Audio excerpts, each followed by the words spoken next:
pe ding te chi pan komin amate pasien kamal to han thon nang pe ding sia angwen la thie mo so de ku che ma no ko ba da a phit chno tia di tana ဝင်ငါမဲ့ချိန်ဖြစ်ပါတယ်တရားနာရမဲ့ချိန်ဖြစ်ပါတယ်ကျွန်တော်တို့ကိုတရားတင်တာတိုက်တွန်းမဲ့ဆရာကတော့ဆရာအောင်ဝင်းလာဖြစ်ပါတယ်ဆရာတော်လည်းကောင်းဝိညာဉ်တော်ဖခင်ကိုတော့လည်းကောင်းကျွန်တော်လက်ခုပ်တီးပြီးမှကြိုဆိုကြရအောင်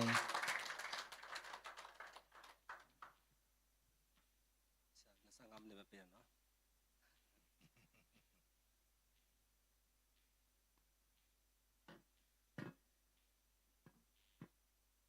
ဟယ်လိုတမ်တမောကျွန်တော်လည်းနည်းနည်းပြောကြည့်တာပါနော်ဆိုတော့ကျွန်တော်ခုနဆရာပြောတဲ့ခါမှာအရင်စိတ်ဝင်ကြီးမှခံစားတယ်ဘာလဲဒါပြောမလားမပြောရဘူးလားပေါ့နော် Dali na sa panggilay tayo nakalungsim sukat nakpitang ina kangay sut katomigin ni kayam gelo din kayam chen na. ကျွန်တော်စိတ်ဝင်ကြီးမှဖရားရဲ့ဒီနှိုးဆော်ခြင်းတစ်ခုပေါ့နော် Kaso nga pasyan ni ang sol na kad. ဘယ်အယူဝါဒတယ်မဟုတ်ဘူးကျွန်တော်စိတ်ဝင်ကြီးထဲမှာနှိုးဆော်ခြင်းခံရတာဖြစ်တယ် Bang na tom dong hilaw na kalungsim tong panina sol na hi. ယုံကြည်ဖရားဘုန်းတော်တွေ့ရမှာဖြစ်တယ် Umlehang pasyan ni na sem na muding hiyang. ပပရဲ့အင်ကြီးပေါ့နော်လုံးဝမပပရဲ့အင်ကြီးပြီးလို့ရှိရင်ပပရဲ့ညီလေးအင်ကြီးပေါ့နော်အဲ့မကြိုက်တဲ့ဟာပေါ့အဲ့ဒါကိုဘယ်သူမှလည်းမပေးနဲ့အဲ့ထဲမှာအနာရောဂါတွေထည့်တယ်ဆိုပြီးတော့တနေရာမှာလွတ်ပြလိုက်ပါအမိုက်ပါမှာနော်အမိုက်ပုံးမှာဘယ်လိုပြစ်ဖို့စိတ်ဝင်မှာနှိုးဆော်တယ်ခံစားရတယ်ပပရဲ့အင်ကြီးဟိုရဲ့အင်ကြီးပေါ့ Papaya ni ya inji. အင်ကြီးအင်ကြီး Siya kam tong ya inji. အဲ့ဒါငါတောင်းဆက်အင်ကြီးပေါ့နော်အဲ့ဒါ Siya pa ipuan pen kuma pelo ding ina to sunga van kisela ni na ka mo bonga to anan nating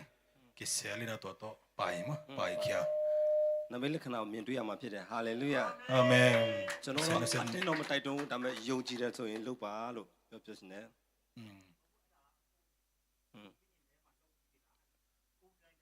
လုပ်ရမှာအခုလုပ်ရမှာ Doran sep ding ina kalungsim sunga sol na o mahi manina. ပပနဲ့ဟိုပါဘောနော်ဆရာပပပဲလုတ်ခိုင်းလိုက်ပါပပပဲလုတ်ခိုင်းလိုက်ပါပြောချင်တာပပထည့်ပြီးတော့လွတ်ပစ်လိုက်ပါဘောနော်အဲ့လိုဟိုအမိုက်ပုံးထဲမှာပြစ်တယ်လို့ဒါတွေအားလုံးကထွက်သွားမှဖြစ်တယ်မကြိုက်တဲ့အရာတွေဖြစ်တယ်ပေါ့နော်ခန္ဓာကိုယ်ထဲကဒါခန္ဓာကိုယ်ကအများအားဖြင့်ခန္ဓာကိုယ်ကိုဝိစင်တာလဲခန္ဓာကိုယ်ယေရှုကပြောတယ်နဲ့ဟိုအဝတ်ထက်ဗလဲခန္ဓာကိုယ်တဲ့အဝတ်ထက်ခန္ဓာကိုယ်မြတ်တယ်ခန္ဓာကိုယ်တဲ့အသက်မြတ်တယ်အဲကြောင့်ကျွန်တော်မကောင်းတဲ့အရာတွေအားလုံးကိုဖယ်ဖို့ရစိတ်ထဲမှာနှိုးဆော်ခြင်းခံစားလို့အဲဒါကြောင့်လွတ်ပြစ်ပါ Oy lo ting kem pe puan sunga tun ni na pai ding dan ni kalungsim mai manina den chang ki khop kit chang ina sep ding dan hin te ma dem. ဟုတ်ပြီအဲ့ဆိုတော့ကျွန်တော်ဒီနေ့ကောင်းစင်တစ်ခုထွက်လာတယ်မစင်းစား Tulu ni tak mo puswa ki je. ကောင်းစင်တစ်ခုထွက်လာတယ်တရားဟောဖို့အတွက် Obe fue ya taku ku na le po. တိုက်စမှုရှင်တော့ပြောင်းလဲပါဆိုတော့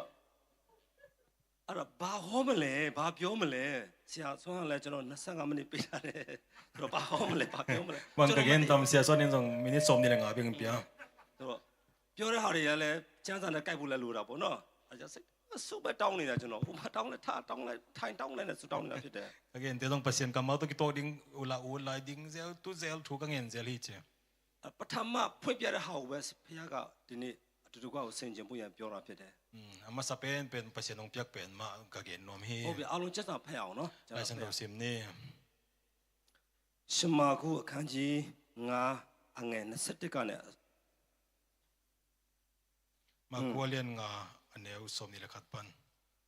အဲ့ဒီ43တိကျွန်တော်တို့အတူတူကပြည့်ပြည့် Som ချက် ni ဖ le တ်ရအောင် thum dong. Tam tamina sim ni. တွေ့ကြပြီလားတွေ့ပြီတော့ကျွန်တော်တိုင်မယ်ပေးမယ်ခနိထုံယေရှုသည်ကန္တဖဲသို့ကူးပြန်၍အိုင်နာမှရှိတော်မူစဉ်ရသောလူအပေါင်းတို့သည်အထံတော်သို့စုဝေးကြ၏တောအခါယာဣရုအမည်ရှိသောတရားစရမူသည်လာ၍ကိုတော်ကိုမြင်လျင်ရှေတော်နှင့်ပြောလျက်အကျွန်ုပ်သမီးတည်လုံးပါပြီသို့တော်လည်းကိုတော်သည်ကြွ၍သူ့ကိုကယ်တင်ခြင်းကသူ၏အပေါ်၌လက်ကိုတင်တော်မူလျင်အသက်ရှင်ပါလိမ့်မည်ဟုများစွာတောင်းပန်၏ကိုတော်သည်သူနှင့်အတူသွား၏များစွာသောလူအပေါင်းတို့သည်ကိုတော်ကိုခြံရံလက်တိုက်ခိုက်ကြ၏ တောအခါ12နှစ်ပတ်လုံးသွေးသွန်းလာဆွဲသောကြောင့်များစွာသောစေတမတော်၌အလွန်ခံရ၏ဥစ္စာရှိသည်များအကုန်တော်လဲသတ္တမရသည်မကတမကအနာတိုးသောမိမတစ်ယောက်သည်ယေရှု၏တည်င်းတော်ကိုကြားသည်ရှိသောငါသည်အဝတ်တော်ကိုလက်နက်တိုးလျင်ချမ်းသာရမည်ဟုဆိုသည်လူစေဝထဲ၌နောက်တော်သို့လာ၍အဝတ်တော်ကိုတိုးလေထိုကနာချင်းနှင့်အသွေးစုရခန်းချောက်သည်ဖြစ်ထိုယောဂနှိစ္စချင်းနှင့်ကင်းလွန်ပြီဟုမိမိကိုယ်၌သိတော်ဒီနေ့ယေရှုသည်မိမိကိုယ်မှတကုတ်ထွက်သည်ကိုချက်ချင်းသိတော်မူလေလူအစည်းအဝေးနောက်လိုက်ငါအဝတ်ကိုဘယ်သူတို့တနည်းဟုမေးတော်မူ၏တပည့်တော်တို့ကလူအစည်းအဝေးတို့သည်ကိုတော်အားထိခိုက်ကြသည်ကိုမြင်လျက်ပင်ငါကိုအဘယ်သူတို့တနည်းဟုမေးတော်မူတကားကိုလျှောက်ကြတော်လဲကိုတော်သည်ထိုသို့ပြုတော်သူကိုမြင်ခြင်းကပတ်လည်၌ကြည့်ရှုတော်မူ၏တော်မိမသည်ကိုယ်၌အဘယ်သို့ဖြစ်သည်ကိုသိသောကြောင့်ကြောက်ရွံ့တုန်လှုပ်လက်အထံတော်လာပင်လျင်ပြည့်ဝရဲ့ထိုအကြောင်းရှိသည်များကိုအဟုတ်မှန်ကြားချောင်းလေ၏ကိုတော်ကလည်းငါသမီးတင်းယုံကြည်ခြင်းတည်းအနာကိုငြင်းစီပြီငြိမ်ဝတ်စွာသွားလောယောဂနှိစ္စခြင်းနဲ့ကင်းလွတ်စေလုံးမိတော်မူ၏ထို့သောမိတော်မူစဉ်တွင်တရားစီရင်မှုအိမ်မှလူလာ၏ကိုတော်၏သမီးတည်ပါပြီအဖေကြောင့်ဆရာကိုနောက်ချက်တည်းတည်းဟုဆိုကြ၏ထိုစကားကိုယေရှုကြားလျင်မကြောက်ကြနဲ့ယုံကြည်ခြင်းစိတ်တစ်ခုသာရှိသလိုချင်းလောဟုတရားစီရင်မှုကချက်ချင်းမိတော်မူ၏ပေတရုယာကုပ်ညီယောဟန်မှတပါအဖက်တကူမြမလိုက်စေခြင်းပဲတရားစီရင်မှုအိမ်သို့ရောက်၍အုံတဲ့ပြုသည်ကို၎င်းအလွန်ငိုကြွေးမြေတမ်းသောသူတို့ကိုမြင်တော်မူလျင်အတွင်းသို့ဝင်၍သင်တို့သည်အဖေကြောင့်ယုံဖြစ်ကြသည်ကိုငိုကြွေးကြသည်နှင့်သူငယ်သေးသည်မဟုတ်အိပ်ပျော်နေသည်ဟုမိန်တော်မူသောထိုသူတို့သည်ကိုယ်ကိုပြည့်ပြည့်ကြထိုသူရှိသည်များတို့ကိုပြင်သို့ထွက်စေပြီးမှသူငယ်၏မိဘတို့ကို၎င်းကိုတော်နှင့်ပါသောလူတို့ကိုခေါ်ပြီးလျင်သူငယ်เจ้าရအရက်တော်ဝင်ရဲ့သူငယ်၏လက်ကိုကင်တော်မူလျက်တလေးတကုမိဟုမိတော်မူသည်အနက်ကမိမငယ်ထလောငါဆို၏ဆိုလိုသည်ထိုခဏချင်းတွင်မိမငယ်သည်ထရလန်သွား၏သူသည်12နှစ်အရွယ်ရှိထိုသူတို့သည်အလွန်မိမောတူချင်းသို့ရောက်ကြ၏ထိုအမှုရာတို့ကိုအဘယ်သူမျှမသိသိရှိမြဲအကြောင်းထိုသူတို့ကိုจิตစွာပြည့်ညတ်တော်မူ၏သူအားစားစရာကိုပေးလောဟုမိတော်မူ၏ဖတ်သွားတဲ့နှုတ်ကပတ်အားဖြင့်ရောက်တန်းဖျားကောင်းကြီးပြပါစေခဏဆုတောင်းရအောင်ကောင်းမြတ်တော်မူသောဖဖျားကိုရောယေရှုတင်တယ်အဖဖျားရှင်ဒီနေရာမှာကိုရောရှင်ပြမပြည့်စုံမစုံလင်ပေမဲ့ကိုရောရှင်ပြရက်ခွင့်ပေးလို့ယေရှုတင်တယ်ဒီနေ့ညနေမှာကိုရောရှင်ဖွင့်ပြမယ်နှုတ်ကပတ်တော်ကိုစကားပြောတော်မူပါကျွန်တော်ရဲ့ခန္ဓာကျွန်တော်ရဲ့စိတ်ကျွန်တော်နှုတ်ချပစကိုအသုံးပြုတော်မူပါအချိန်တိုင်းနဲ့အစစ်စစ်လုံးစုံကိုရောလက်ဝဲအနှံ့နေခါမှာကဲတဲ့ရှင်ယေရှုနာမအမိပြုလဲဆုတောင်းလာတောက်ချအနံ့ကြပါတယ်အဖထာဝရမြတ်စွာဘုရားရှင်အာမင်အာမင်ဟာလေလုယာအာမင်ဒီနေ့ကျေးဇူးတင်တယ်ကျွန်တော်လည်းမထည့်ဘူးနော်ဒီနေ့ကျွန်တော်နှုတ်ကပတ်တင်တာရမှာဆိုတော့အယံဝမ်းသာတယ်ပြီးတဲ့ဆရာဆွမ်းတော်ကောင်းဆရာသမားတွေအားလုံးကျေးဇူးတင်ပါတယ်အဖေကိုလည်းကျေးဇူးတင်ပါတယ်သူနေဘငင်နာကလမေဟက်ကေမာတဆဲလန်ဟွန်ဇတ်တေနေဟွန်ဘာကငါမနနာဆရာတဲ့တုံနက်ပိတကေနကလုံဒမ်ဟေဒီမှာအော်ဖွဲ့တော့အရာတွေတွေ့ရတယ်တမာချမ်းစာထဲမှာလူ3ယောက်ရှိတယ်ဒီတင်ကအလမ်ဒန်းမာထူခတ်ကိမူတေလိုင်စင်တို့ဆုံးကမီထုမ်ကိမူဟေအဲ့ဒီလူ3ယောက်ကခန္ဓာကိုယ်မပြတ်စီပြီးတော့ကောင်းကင်ကိုချင်းလက်တက်သွားတာဖြစ်တယ်တော်မီထုမ်တဲ့ပင်အပုံပြုကိဆဲလိုဝိနာ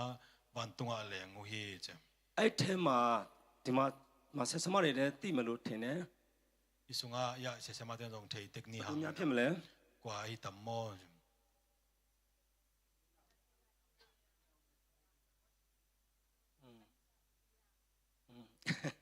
ဟုတ်ပြီကျွန်တော်ပဲမေးပြီးဖြေလိုက်မယ်ကျွန်တော်တည်းသိတာလည်းရှိလိမ့်မယ်နော်ကဲဟုတ်ပြီမိုင်းနင်းကေဆောင်ထေဆိုတော့မနေတဲ့နံပါတ်1ကအေလီယာဖြစ်တယ်နံပါတ်9ကဘယ်နေလီဇာဟိနာသူရအေလီယာမဟုတ်ဆိုတော့အနောက်နံပါတ်9ကဘယ်နော်ကေနာနော်ပြီးတော့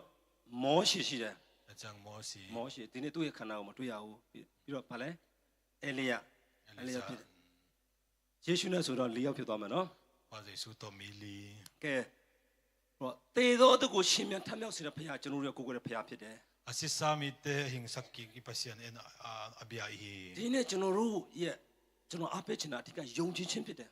သူနေနာကုံချာကုံပြောတော့เป็นဘာမှမစလေဥပနာဟီယုံကြည်ခြင်းမရှိရင်ဘုရားနဲ့စိတ်တော်နဲ့မတွေ့နိုင်ဘူးဥပနာနေကေလန်ကွန်မန်ပစီယန်မိုင်မူဇိုလိုဟီဂျီယုံကြည်ခြင်းကကျွန်တော်တို့ရဲ့ယုံကြည်ခြင်းရှိတဲ့လူကမျှော်လင့်ခြင်းရှိတယ် นานี่เต้นเป็นละเม็ดนานี่ฮี မျောလင်းချင်းတဲ့သူကလည်းယုံကြည်ခြင်းနဲ့အသက်ရှင်နေတာဖြစ်တယ် ละเม็ดนานี่เต้เป็นนาต้นนุงตะเตฮี ကျွန်တော်ရဲ့ mission ဖိမှာကျွန်တော်ရဲ့သာသนาကွင်းရဲ့မူတူနာမရှိတယ် กีกันนาเซปกับปัสยานาเซปนาอินทุลูขัดกันนี่ฮี ယုံကြည်ခြင်းအောင်မြင်ခြင်းဖြစ်တယ် นาเป็นกอโซนาฮีกัจจี ဟာလေလုယာ อาเมน ထို့ဘုရားရှင်လက်ကုပ်တွေချီးမွမ်းရအောင် กับปัสยานี่เป็นนักขุดเบงกินาปาตัวคอมนี่ ဒီမှာကျွန်တော်ကြည့်အောင် อิตึง ဒီ อิ မှာ ตึงนี่ သခင်ယေရှုနဲ့သခင်ယေရှုကခြေကိုတရားစီရင်မှုကလာပြီးတော့အကူညီလာတောင်းတယ်သခင်ယေရှုရှင်မှာလာပြီးတော့ကျွန်တော်သမီးလေးသေလူမျိုးမဖြစ်နေပြီလို့လာပြီးတော့တောင်းတာဖြစ်တယ် กิขบนาอินุกปาใจราสินามาแต่อัตนูอาดิงินาปัสสุขยังงชูมี အဲ့ဒီအချိန်မှာသူ့သမီးကဘာဖြစ်လဲဆိုတော့နော်အဲ့ဒီမှာလဲနေတယ်သခင်ယေရှုကိုအိမ်ကိုလာပင့်တာဖြစ်တယ်သခင်လာကျွန်တော်သမီးလေးကိုလက်ပေါ်တင်ပြီးဆူတောင်းပေးပါကျွန်တော်သမီးလေးသေဆဲဖြစ်နေပြီကိုညီပါသခင်ယေရှုကိုလာပြီးတော့အကူညီတောင်းတာဖြစ်တယ် อัตนูเป็นลุมนัดตุงเอามินาสิเด็กตะกินาโอมาฮิมานินาตัวป้าเจสุองสามินองไปฮี ဒီမှာကြည့်မယ်ဆိုလို့ချင်းဖခင်ရဲ့မြတ်တာဘယ်လောက်ကြီးမားလဲဆိုတော့ကျွန်တော်တွေ့ရတယ် นี่แต่งมันเอ็นเลยหังป้าเตยอินนาเป็นบางจากแต่นั่นเรียนยามจิกิมุเทฮี တချို့တွေကတခါတည်းမိခင်တွေရလဲမိခင်အလျောက်မိခင်တွေကသားသမီးကိုသားသမီးတွေကိုမိခင်ကဝမ်းနဲ့လွယ်တယ်ဒါပေမဲ့မိဘတွေကအဖခင်တွေကလည်းသားသမီးတွေကိုခေါင်းနဲ့လွယ်မိသားစုကိုခေါင်းနဲ့လွယ်တာဖြစ်တယ် อินควันสุงานูเตนเป็นอิตาเตเป็นอีกิลโตป้าอินาป้าเตนเฮเลอีขวกโตอีลุงซิมโตอคิปาฮี သူ့ရဲ့သမီးလေးအတွက်ဘယ်လောက်ထိသူခံစားနေမလဲဘယ်လောက်ထိချစ်လဲသူသမီးလေးကိုချမ်းသာစေချင်တာဖြစ်တယ် อัตนูอาดิงบางจากแต่นั่นลุงคำดิ้งเฮียมาตันูอีตาฮีมานินา ကျွန်တော်သမီးနေမကောင်းဖြစ်တဲ့ခါမှာကျွန်တော်ဆုတောင်းတယ် กัตนูอดัมลูกใจน่ะถูกกังเงินฮี ပြီးလို့ရှိရင်ကျွန်တော်ဘယ်စေကသွားမလဲ ကိုယ်စေခံကပိုင်တမ်จีนักกังไงส่วนนี้ အကောင်းဆုံးဆရာဝန်တွေကိုနော်ကိုသမီးကိုချမ်းသာစေချင်တယ် กัตนูดำสักน้องไก่มันน่ะห้อยเป็นเสียวันเตะกระสง ကိုနေမကောင်းလို့ရှိရင်ကိုရာဖြစ်ချင်တယ်ကိုသားသမီးကိုမဖြစ်စေချင်ဘူး กัตนูอดัมลูกเจียงเงินน่ะเกี่ยก็หินวมโซฮีกัตเตสังเงินน่ะเกี่ยดำลูกก็หินวมโซฮี မိဘမှာလည်းမိဘဖခင်မှာလည်းဖခင်လျောက်မိခင်မှာလည်းမိခင်လျောက်သားသမီးတွေကိုချစ်တဲ့မြတ်တာကိုကျွန်တော်ဒီမှာဖော်ညွှန်းတာတွေ့ရတယ် นูเลปาดินมุนาจงนูเตนจงนูดินมุนาปานจงปาดินมุนาอินน่ะอตัวมเตกะเฮ အဲ့ဒါဒီမှာကြည့်မယ်ဆိုသခင်ယေရှုနဲ့ကိုအဲ့ဒီနော်ယာရီအေရုနဲ့ကိုဒီသခင်ယေရှုကလိုက်သွားတာဖြစ်တယ်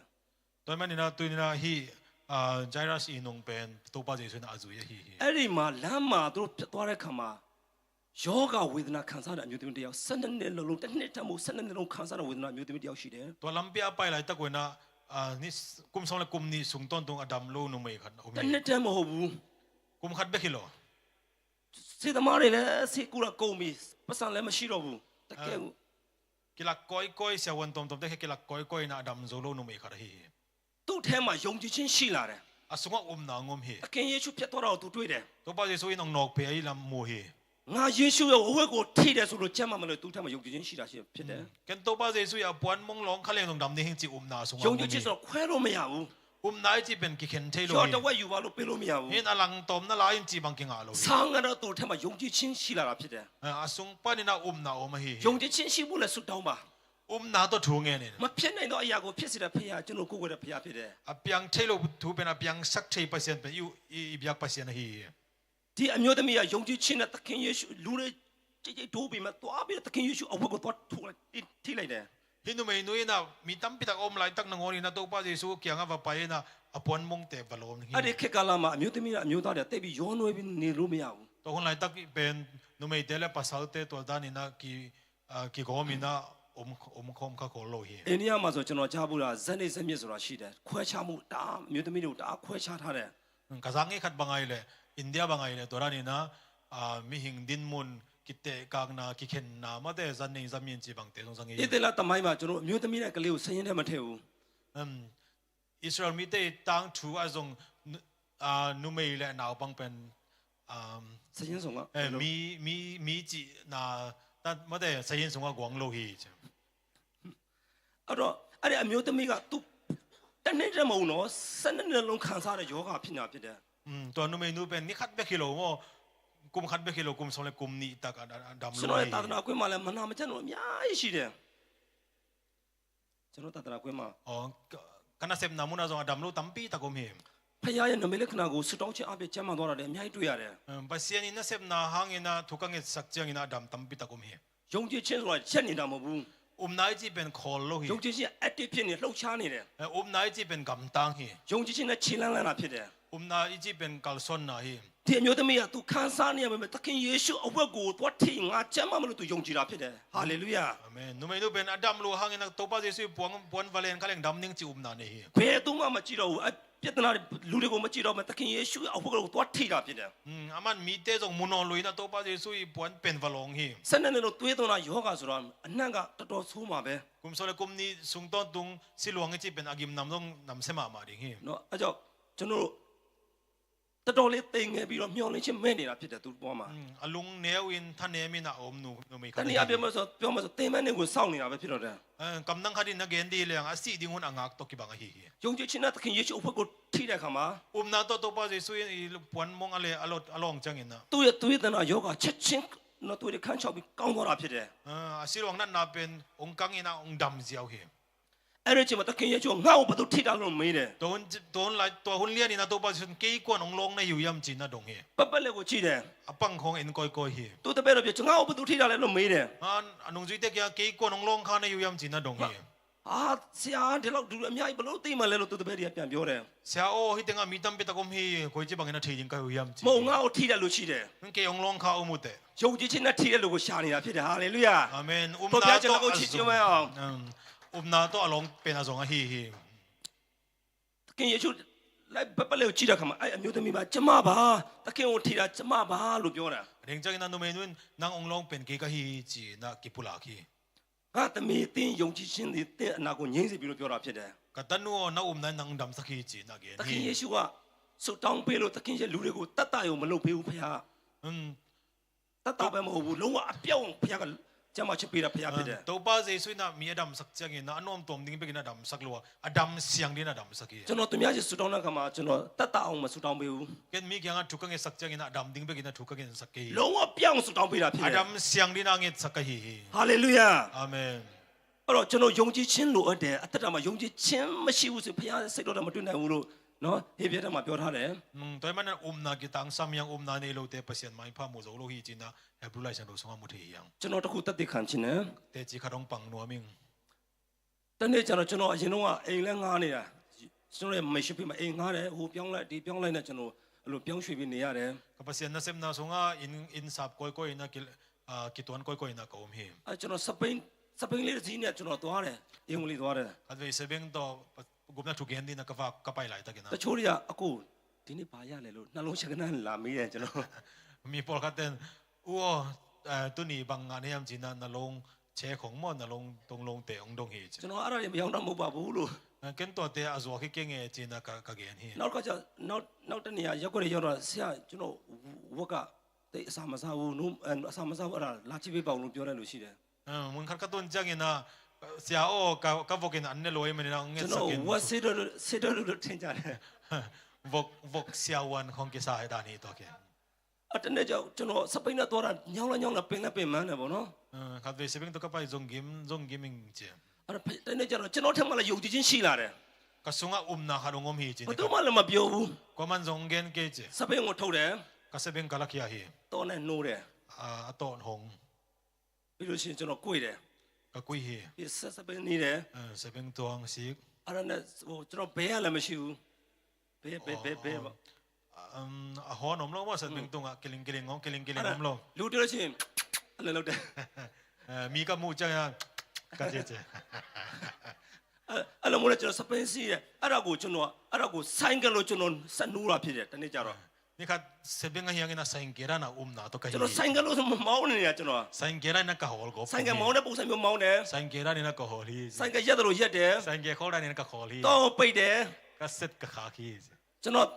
်တော်ကလေးကအဖေဘာဖြစ်တာလဲလို့မေး กะตาไปนะป้าบังจีนะยาองจีเจ အဲငါစပိန်လုံနေတာလို့စပိန်ကိုဆိုင်ကလုံနေတာလို့ပြောလိုက်တယ် เซเบงเป็นไซน์เกรานะอบอลกะฮีก็จี အဲ့ဒါကျွန်တော်2လလောက်လုပ်တယ် คันนี้ของกะเซมี အဲ့အချိန်မှာဟိုကလေးမျိုးကနေပဲကျွန်တော်ရဲ့ကျွန်တော်မိမရဲ့နုပီရဲ့သမီးရပေါ့နော်အနုပီရဆိုင်ကထည့်ပေးလိုက်တယ် ตัวคิดสอนเลยนะกะจีอนุปีนะไซน์เกองปยาฮี ဆိုင်ကဟိုအကားကျဝင်မှာဆိုင်ကသွားယူပါလို့ပြောတဲ့ခါမှာကျွန်တော်မယုံနိုင်ဘူးဆိုတော့တောင်းနေတယ် ไซน์เกองคากินกาจิวินะ kaging kajiw na valay nung chicha na kaum zo kiliang hi အဲနဲ့ယုံနေဆိုသွားယူလိုက်လို့ပြောတယ် no ble valay nung chi hi အဲ့ဒါနဲ့ကျွန်တော်ဆိုင်ကကိုကျွန်တော်သွားယူတဲ့ခါမှာတကယ်ကျွန်တော်လိုချင်တဲ့ဆိုင်က125ရတာဖြစ်တယ်ဟာလေလုယာ kavalak chen na kalunggol kada imama on to fay nga hi hallelujah အဲ့ဒါနဲ့အဆိုင်ကစီးတာကိုကျွန်တော်ဟွန်းပါတာမသိဘူး sanke katuan chang na hona lam nung kathei kiliang hi ကိုကတော့ဘဝတော့မမေ့ပါဘူး kanun tang na lui mangil lo ka hi mani အဲ့ဒါနဲ့ဆိုင်ကဟွန်းပါပါတယ်ဒါပေမဲ့ကျွန်တော်လူတွေ့တဲ့ခါမှာအဲ့လိုလုပ်တယ် sanke tuang ka yang ina hon pal akihel aum lam nung thei loi na makachi hi အဆိုင်ကတကြီးစီးပြီးတော့ခွန်းလည်းမပေါဘူးလို့လူတွေကပြောသွားတာဖြစ်တယ် mi ten sanke thak tuang na bi na hon nang on om long မ chi ဖြစ်နိုင်တဲ့ရောက်ယုံကြည်ခြင်းနဲ့ခြေလန်းလန်းဖြစ်တယ် abyang thei lo thu te pe na to ka son ding hi ကျွန်တော်သာသနာခွင့်မှာလည်း kana sem na muna အောပေါ်တဲ့အမှုတွေပြဖို့ alam dang na te apian na ding ina ယုံကြည်ခြင်းလိုတယ် na kisami မုံကြီးစတော့ယုံကြည်တယ်ဆိုရင် an kam tang cha nai nei ဒီ le တောင်ကိုချွေးနိုင်တယ်လို့ချမ်းသာမှာရှိတယ် hi mol pi ki hem sak ki kin sak Naru thi ko ke pya chi me. la se ro so mi khan gen lai ning ကျွန်တော်သာသနာခွင့်မှာ तू ကချက်တော့ကိုသူ့ပါလဲပေါက်ပြားထိတာပေါ့ kana sem na mi pa khat pen a khe pen tu pe kin su kha 80ကျော်ရှိတယ် तू ကအသက်ကြီးနေပြီ kum som sak i ba ta hi ဒါပေမဲ့ကျွန်တော်သွားပြီးအင်္ဂလိပ်ကိုဟောတယ်အင်္ဂလိပ်ဝင်ရတယ် ke ba pa na ama kya nga lung nam na tu ka gen hi ကျွန်တော်သူ့ကိုတွေ့တဲ့ခါမှာသူတို့ကတော့ဘယ်လိုပဲဖြစ်ဖြစ်ဟိုဆရာလာဆိုတော့ကျွန်တော်ကိုလေးစားတယ်ကျွန်တော်ကိုတော့ဟိုကြိုးဆိုတယ်ကောင်းကောင်း sia khat kai na to be ong il le lui na ong za ta ko na hoi ta ke na ong vai don hi ကျွန်တော်သွားတဲ့အင်္ဂလိပ်ပဲဟောတယ်တရားကင်းရှင်းချောင်းပဲဟောတယ် ka pa cha na ken be lung nam na thu bek ma ka gen hi အမ तू ကဒဏ်ရာရလို့လမ်းမချောင်းနိုင်ဘူးဆရာလို့ပြောတယ်ကျွန်တော် na ma akhe lia mai man na lam ka siaw te ki hi sia ong ဆူ chi တောင်းပေးပါလို့ပြောတယ် thong et sa gen ong chi hi ဒါပေမဲ့ကျွန်တော်ဆူတောင်းပေးတယ် pa din na thu ka nge sa ဒါပေမဲ့ ki ကျွန်တော်ပတ်စံမပေးတော့ဘူး yang sum ka pe ke hi ဘာလဲဆိုတော့ကျွန်တော်တို့ဖခင်ကတက်နေတယ်ဆိုတော့နမိတ်လက္ခဏာကျွန်တော်မြင်တွေ့ချင်တာဖြစ်တယ် pa sia ni na sem the chi na lam dang sep na munom kai mani na သူ့ရဲ့သမီးအငယ်က atanu ane open သူက AIDS ဖြစ်နေတာပေါ့နော် ya india HIV mali na na ne hi အဲ့ဒါနဲ့ကျွန်တော်တို့သူ့သမီးတွေပါဆူတောင်းပေးတယ် atanu ari zong thu ka nge sa ဒီ ki အင်ကိုပြန်သွားတယ် in ka cha hi ဒါပေမဲ့ကျွန်တော်ကတနုံနေဖျားရှိကိုပြီးတော့တလင်းလာနေကြရင်ကျွန်တော်ဟိုဘာလို့သွားကြည့်မယ်ပေါ့နော် ni pi ni bek na nei ki ta chang ni pi kwang ni vai ning chi ngai sun na ကျွန်တော်ဆူတောင်းပေးတယ်နောက်တနေ့ဟိုတလင်းလာနေကြတော့သူ့ရဲ့သမီးကဆုံးသွားတယ် ni pi kwang ni cha atanu ong si mo ki ဟာအဲ့ကျွန်တော်လည်းလန့်နေ ke sang lam dang ka sai na ka kilat liang ဘာပဲဖြစ်ဖြစ်ဟိုကျွန်တော်နှစ်သိတဲ့နေရာသွားမယ်ပေါ့သွားလိုက်တယ်ဆိုရင် na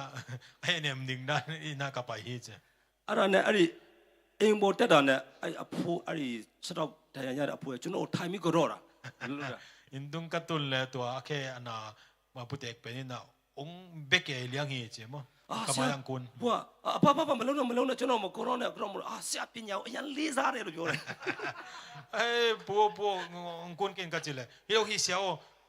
na wang le na pen na bil na pen ong za tak lo ong che तू ကဒီလိုအထက်နဲ့အောက်လမ်းနဲ့လှုပ်တယ်လို့ထင်တာပေါ့နော် aman pen hi bum le ai to se mong sa hi che ဒါပေမဲ့ဖယားတော့ तू ဘာဆေးမှကုစရာမလိုဘူးနဲ့မနဲ့မို့နောက်ကျတော့လုံးဝပဂရိကောင်းသွားတာဖြစ်တယ် to akhe na pa pen bang za tu ma ki sam lo ina to ni pi khwang ni na ong hoi siao mo ki ကျွန်တော်လှုပ်နေတာမဟုတ်ယေရှုလှုပ်ပေးတာဖြစ်တယ်လို့ကျွန်တော်ပြောတယ် ke sep zo hi lo pasian ni se su ka ji sep na hi ကျွန်တော်သူ့အိမ်သွားလို့ချင်းကျွန်တော်ကိုတာမန်လူလို့တော့မတတ်မှတ်ဘူး ni dang ina be ama ina ka pai chang ina mi mong mo khadi na zong cham te ngei lo hi ong ne mo hi chi na mo တကယ်ပဲဖယားရဲ့တကူလို့တွေ့ရတာဖြစ်တယ် pasian ni na sep na khat amu khai ကျွန်တော်သာသနာခွင့်မှာလည်းရှိပါတယ် pasian na sep na mo na to ယုံကြည်သောသူတွေပေါ်မှာနမိတ်လက္ခဏာကိုတွေ့ရတာဖြစ်တယ် te tunga na len tampi na lam dang mo the ya အခုဒုတိယပိုင်းကိုကျွန်တော်တွားရအောင် ani na lama e pai ding တရားစီရင်မှုကသူ့အိမ်ကိုပြန်လာတဲ့ခါမှာ to ki khom na in uk pa ai na cha chang ina အိမ်တော့မရောက်သေးဘူး ai nang on tung nai lo အဲ့ဒါနဲ့တခါအိမ်သူ့အိမ်ကလူလာပြီးတော့သူပြောတာပေါ့နော်တရားစီရင်မှုခမည်းသမီးတည်သွားပြီ ai pa ni na kam tai kharong pai na natanu sita hi chi အယံဘလို့ကျွန်တော်အဲ့နေရာမှာသူ့နေရာမှာဆိုကျွန်တော်အယံခံစားမှာပဲ ama din mo na umileng be ka thuak la ma ding hi တခင်ယေရှုကလမ်းမှာပဲရှိသေးတယ်ကျွန်တော်အမှ to ba jesu pen lampi tunga umlai hi အိမ်ကိုမရောက်သေးဘူး in tung nai lo hi ဒါမှတခင်ယေရှုကဘာပြောလဲဆိုလို့ရှိရင် ayang to ba jesu na bang chi hyam chi le အေးနိုင်ရလို့အောင်တွားရအောင်ဟိုကနိုင်ရလို့အောင်နည်းနည်းလူကြီးတွေခေါ်အဲ့လိုမျိုးသူမပြောဘူး vui bol na vui na khan nei lo ding hyam chi da ni na gen pe ma lo hi ဘာတောင်းလဲယုံကြည်ခြင်းတစ်ခုသာရှိပါလေဟာလေလုယာ na nei in chi be gen hi ယုံကြည်ခြင်းအမဲ့ ယုံကြည်ချင်းချင်းလေးဖခင်ဘုန်းတော်ကိုမြင်တွေ့ရမှာဖြစ်တယ် nan ni le pasien wang le na buding hi ji အဲ့ဒါနဲ့အိမ်ကိုရောက်သွားတယ် ai na ba tung hi အိမ်ကိုရောက်သွားတော့အိမ်မှာဘာဖြစ်နေကြငိုနေကြတယ် ai na mi kap nge ngai hi ငိုတော့မှအလွန်ငိုတယ်လို့ပြောတယ်တအားငိုကြတယ်ပေါ့ kap na ngon kap chi ta ga na se ta ki na kap hi ji ki ge le အဲ့ဒါတခင်ယေရှုအပေါ်အိမ်ပေါ်တက်ကြည့်တဲ့ခါကြည့်တဲ့ကလေးကိုကြည့်တဲ့ခါမှာသူငယ်သေးတာမဟုတ်ဘူး तू ကအိပ်ပြောနေရလို့ပြောတာဖြစ်တယ် to ba ji sen amu jang ina to no me no no pen asi hi lo hi ai mu hi ji အဲ့မှာငိုနေတဲ့လူတွေအားလုံးရီကုန်ကြတယ် akam nge ngai te pen nui ယေရှုခရစ်တော်ရောက်လာလို့ရှိရင် to ba ji sung tung ဝမ်းနေတဲ့အားလုံးကို ida na khem pe te ဝမ်းမြောက်ခြင်းနဲ့လဲပေးမှာဖြစ်တယ် lung dam na lung nom Thôi, phía trên là câu địa chỉ mới ảo. amen hallelujah ဆက်ကြည့်မယ်ဆိုလို့ရှိရင် in sok le hang အဲ့နားမှာရှိတဲ့လူတွေကမယုံဘူး to tinga om ten na lo hi အခင်ယေရှုကိုတယောတယ် to ba ji su pen za ko hi အဲ့ဒါနဲ့သူ့မိဘတွေနဲ့ယုံကြည်တဲ့သူတွေပဲအဲ့နားမှာထားတာဖြစ်တယ် to anu le pa te be age ya om hi မယုံတဲ့လူတွေကအပြင်ထွက်ခိုင်းလိုက်တယ် lo teng pen pola ma puswak sak hi အဲ့ဒီမှာသူငယ်ကိုကလေးကိုတွေ့ပြီးတော့ကလေးကို now pang pen enina တလေးတကုမီဆိုပြီးတော့ကလေးကိုနှိုးလိုက်တယ် now pang pen phong khia hi အဲ့ဒီချိန်မှာအဲ့တည်တဲ့ကလေးကအသက်ပြည့်ရှင်တာဖြစ်တယ် to hun jang ina to si no me no pen ong thoki အဲ့ဖခင်ကျွန်တော်တို့ဖခင်ဖြစ်တယ်ဟာလေလုယာ pasien ben ite pasien ni hallelujah တည်တော်သူကိုချင်းမြန်ထမြောက်စေတဲ့ဖခင်ဖြစ်တယ် asimi te hin kik sak thei pasien လောကမှာတည်ခြင်းမျိုးစုံနဲ့ကြုံတွေ့နေရတယ် le tunga si na nam tom tom ကိုဘေးမှာလည်းအများကြီးသွားကြတယ် covid da dong mi tam pi tak isi hi အခုစစ်ဖြစ်နေတယ် ngal piang hi tu la ကျွန်တော်ရခိုင်မှာဆိုလည်းကြီးကျယ်ဖြစ်နေတယ် ko ya khaya le dong gal tam pi tak om hi ကျွန်တော်ယုံကြည်တယ် ken hin ကျွန်တော်တို့ကောင်းကင်ကိုအချင်းလက်တက်မှာဖြစ်တယ်ဟာလေလုယာ ite ben van tunga hing tangina ka ring te hi တမန်ကျမ်းမှာဝိညာဏကိုနဲ့ကျွန်တော်တို့ကောင်းကင်ကိုတက်မှာဖြစ်တယ်ဝိညာဏကို kha pum pi to van tunga ka ring te hi ဟာလေလုယာ amen ယုံကြည်လား na mu yam ယုံကြည်ခြင်းမှာတန်တရားသွားမထည့်ပါနဲ့ na a mon mo na nei lo ကလေးကတော့ကျွန်တော်ယုံကြည်ဖို့ဖြစ်တယ် now pang da ni na up ding hi ဟာလေလုယာ amen အဲ့ဒါကြောင့်မဖြစ်နိုင်သောအရာကိုဖြစ်စေတဲ့ဖခင်ကျွန်တော်ကိုယ်နဲ့ဖခင်ဖြစ်တယ် ba mani na piang de lo na te piang sak thei pen ipasian hi တေးဖို့တော့မစင်စားနဲ့တေးဖို့တော့ပဲမစင်စားနဲ့ si ding beng ngai sun ken ကျွန်တော်တို့ကအသက်ရှင်တဲ့သူတွေဖြစ်တယ် ite ben anung ta te hi ကျွန်တော်တို့ကအားလုံးခွာစင်းနေဖြစ်တယ် ကျွန်တော်တို့ ite pen kwazin mi te hi ကျွန်တော်တို့ချိန်တိုင်းအိမ်ပြန်မှာဖြစ်တယ် huna chin chang အခု ina chari အေ te ဂျစ်ကနေပြီးကျွန်တော်တို့ခါနာပြေကိုသွားနေတာဖြစ်တယ် Egypt pa nina kanan lama zon zon te hi ဟာလေလုယာ amen အားကြောင့်ကျွန်တော်အတ္တမှာဖခင်ရဲ့နမိတ်လက္ခဏာတကူတော်မြင်တွေ့ရမှာဖြစ်တယ် toy ba nini dana so pasen ina sep na wang le na lam nang te တေး mu ယုံတဲ့တင်းထမှာဖြစ်လာမှာဖြစ်တယ် na uble na sungang piang ni hi ကျွန်တော်ကလည်းဖခင်ကျွန်တော်ဆိုယုံတဲ့ဝန်ခံတဲ့ပါစကပြောအများနဲ့ကြွေးကြော်တယ် kay mama zong kalung simso umina ka kamyat pa no kapula ki ကျွန်တော်ဂိရုနဲ့စတွေ့တော့ဘာမှမရှိသေးဘူးအိမ်ငါနဲ့ပဲလူတွေကိုပြောင်းတောင်းပြောင်းမြောင်ပြောင်းနဲ့အလိုမျိုးပြောင်းတာဖြစ်တယ် giro na kalu chila mina bang manong kanina ki ya in sabin ka ki tuan koi koi hi ယုံကြည်ခြင်းနဲ့ဝန်ခံတဲ့အခါမှာ na to kapula lak chang in ဖခင်ရဲ့ကြီးစွာတော်ကိုချီးမွမ်းတာဖြစ်တယ် pasya ni happy na phat phat hi ကြီးစွာတော်မှာတပဝါကြွားကြဘာမှမရှိဘူး pasya happy na lo ngal ki sak thei pi ding bang ကျွန်တော်တောင်းတာချန်တော့ကတောင်းတာဖြစ်တယ်ချန်တော့ကတောင်းတာဖြစ်တယ် ka nget pen im kha in mun alang angen ka hi ခငင်နာ khat mo cho cha in mun khat ta we mu ba no in mun khat angen ka hi che ဖခင်ကနှစ်ခွက်သုံးခွက်ပေးတာဖြစ်တယ် on pasya ni le thum ong pya hi chan တောင်းလို့သူကိုပေးတဲ့ဖခင်ဖြစ်တယ် angen te ong pya pasya na hi ရှာလို့သူကိုအတွေ့ခံတဲ့ဖခင်ဖြစ်တယ် azong te amu na ding na omi pasya na hi ကျွန်တော်အရင်တော့ရန်ကုန်ကိုတက်လာတာစီးပွားရှာဖို့လာတာဖြစ်တယ် ke tung ina jang kong kong pai pen sum jong din ang pai ka hi ပတ်စံတော့လိုက်တာဒါမောတယ် sum mi nong zui pen ki gim ma ma hi ကျွန်တော်လက်တော်တစ်ချောင်းမရှိတော့ပတ်စံတော့လိုက်လာ ka khut nangon avek ina omlo anga omlo ma te kharom lo chau kharom lo ခါအမလို့ ka khut me khat omlo liang hi sum ka jon nai na ခါတန် khat ki tan ဆိုတော့ပတ်စံတော့လိုက်တာအရင်ပင်မန်းတယ် sum mi nong zui nong del bel bai vel lo hi ki gi အခုပတ်စံတော့မလိုက်တော့ဘူး tun sumi nong ka zui non ke hi ယေရှုတော့လိုက်တာဖြစ်တယ် jesu nong ka zui ta hi အိုးကောင်းကြီးတွေကကျွန်တော်ကလောက်လိုက်နောက်ကလိုက်လာမှာဖြစ်တယ် chu pha den ka nong ang zui ding ta hi သင်ဖခင်အလိုတော်ကိုရှာပါ pasya ni dei na zong ကျောင်းဆုံးဝိညာဉ်ချပါ khamang thang zong in ကောင်းကင်ဘန္နာကိုချပါ pasien i sum zong ding hiang မြေကြီးရကိုမရှာနဲ့ leitung na te zong kin မြေကြီးရရှာလို့ရှိရင် leitung na te na zon le အဲ့ပဲဖြစ်မယ် bek piang ding hiang ဟာလေလုယာ amen ကျွန်တော်မပြောထလို့ပြောတတ်တာပြောလိုက်တယ်နော်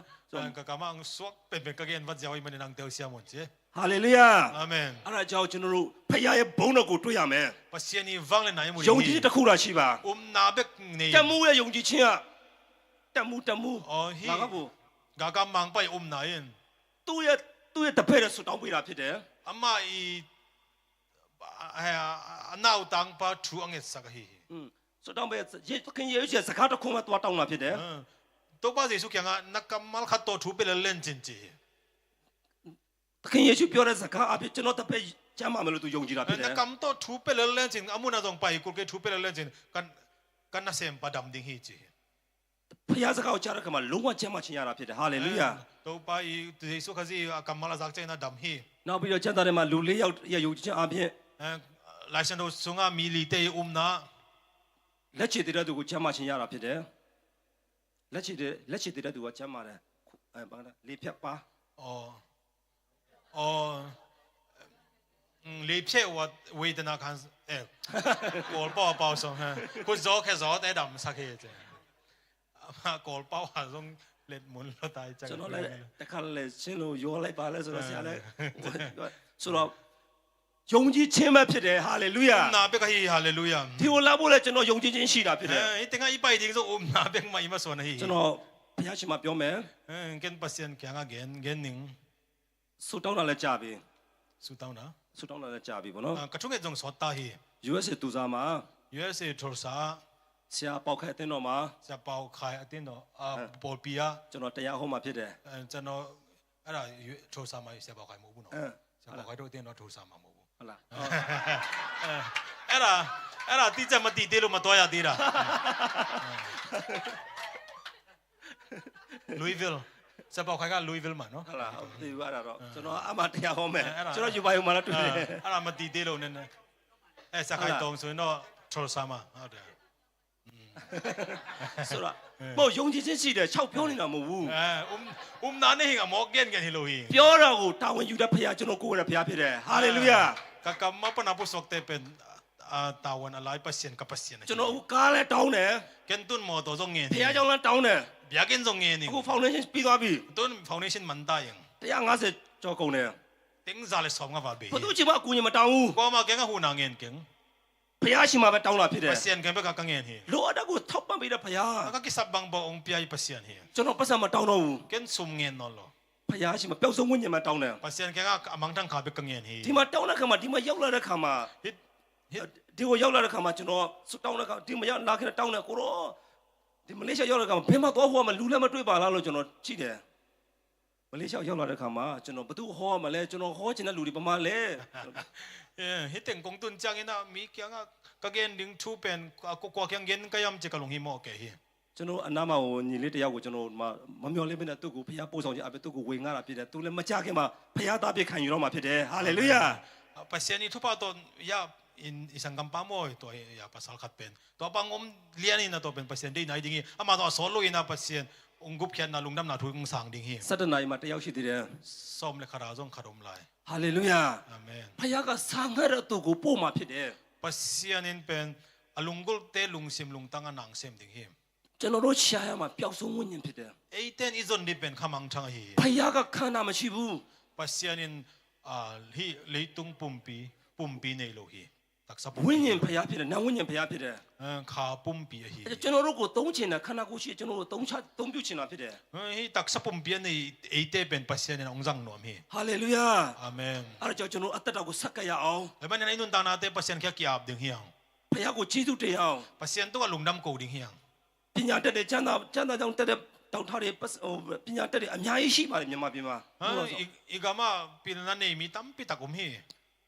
ဒါမှကျွန်တော်တို့ကိုမြင်မုံတကချင်းမြောက်ပြီးတော့ဖခင်သုံးတဲ့လူတွေဖြစ်တယ် eite pen leivui panang lam to wina ongjang pasien hi ကျွန်တော်တို့ကိုဖခင်အလိုရှိတာဖြစ်တယ်ဟာလေလုယာ eite pen pasien ong de hi ဖခင်တို့အစင်သစ်ပြင်ရအောင် pasien ading kiging khol ni ဖခင်တို့အစင်သစ်ဆိုရင်ဖခင်ကလည်းတင့်တွက်ဖြစ်တယ် kigin khol nang le pasien in ei ongjang ding hi ဟာလေလုယာ amen အကြောင်းဒီနေ့ကျွန်တော်အမှုတော်နဲ့ဆက်ကတဲ့ခါမှာပိနာဟိုတကယ်ဆာငတ်တဲ့စိတ်ပေါ့နော်ဆာငတ်တဲ့စိတ်ပြင်းပြတဲ့စိတ်ရှိပါ pasien na rin na ikipiak ikiap changin na i vein na lungtang na setakin na needing အဲ့လိုဆိုဖခင်ကချီးမြှောက်ပြီးတော့အသုံးပြုမှာဖြစ်တယ် to hele pasien nong lam sangin ang zang ding hi ဟာလေလုယာ amen ဒီနေ့မဖြစ်နိုင်သောအရာကိုဖြစ်စေတဲ့ဖခင်ကျွန်တော်ကိုယ်တဲ့ဖခင်ဖြစ်တယ် to ni apiang thelo na te apiang sak thei pasien ibiak pasien na hi ကျွန်တော်ဆုတောင်းခြင်းအားဖြင့် tungen na to တေတော်သူကိုချီးမြှောက်ထမြောက်စေမှာဖြစ်တယ် asisa mi te hingki sak မနာမကျန်တဲ့သူကိုကျမ်းမာစေမှာဖြစ်တယ် ram lo te ram sak thei te hi ယုံတဲ့တင်းပေါ်မှာအမှုပြုတဲ့ကိုပြုမှာဖြစ်တယ် na uble nang tunga nang sem ding တင်း hi အားဖြင့်ဖခင်ဘုံပွင့်မှာဖြစ်တယ် nang tung to ne pasien in avang len na lak ဟာလေလုယာ amen အားလုံးဖခင်ကိုလက်ကိုတီချီးမွမ်းရအောင် ni pasien ivekin na kod na to pa to ni ကျွန်တော်တခြင်းတစ်ပုတ်ချီးမွမ်းခြင်းနဲ့ကိုရောကိုကျေးဇူးတင်တယ် la khat to pasien pan no mi ချီးမွမ်းတဲ့အချင်းကိုကျွန်တော်ဆိုပြီးတော့အတူတူကစက္ကန့်အနှံ့ကြပါစို့အားလုံးမတည့်ရပြီးတော့နော် နောက်ဆုံးပြီးလို့လိုက်မယ်နော် ဟုတ်ကဲ့ is service aman na zong ipa ding mo in den chang to la sakit te along tu su taw ya di de chen pi da ne chu de phin din ni chana ya de no ka ba do atai pi do mania no ka ba do ko le ကျွန်တော်တို့မဆက်ကရသေးဘူးကျွန်တော်တဘာပတိလို့ရင်ကျွန်တော်အများအားပေါ့ပြောဖြစ်လဲဆိုတော့ကြားရတဲ့နှုတ်ကပတ်တော်ကိုကျွန်တော်ကြားယုံတင်မို့ဘူးဘုရားသခင်စီမှာအတီးပြုတ်ဆူတောင်းနောက်ဆုံးကြားရင်ဆူတောင်းတာပေါ့နော်ကဲဟွန်းကဆက်စီရတဲ့နကလုံးစီမှာပန်းတော့ပိုင်ပြီးဇဲလကဟျမ်ချီလေဣဇာက်ပစင်ကမောက်တဲ့ပင်အဇာချန်ပဲကလို့ဒါကိပစန်းနာထုငင်နာကိယမ်နာမောတော့ထုငင်ခုံden ding chi ben kalong gul hina zani sia khai tong i un zan na pasien nang ma mun wa mum tu tung pen nang ma kong mum ya naw ita hen chi thung en ding ta chai na tu ni izak thu na ma wang na e tung tong in pasien awang len na de ang sep khian na ding ina thung en ding yang chi to pula ma wang en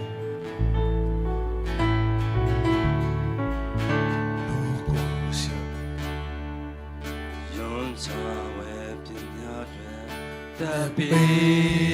温度，过了钱，过了钱。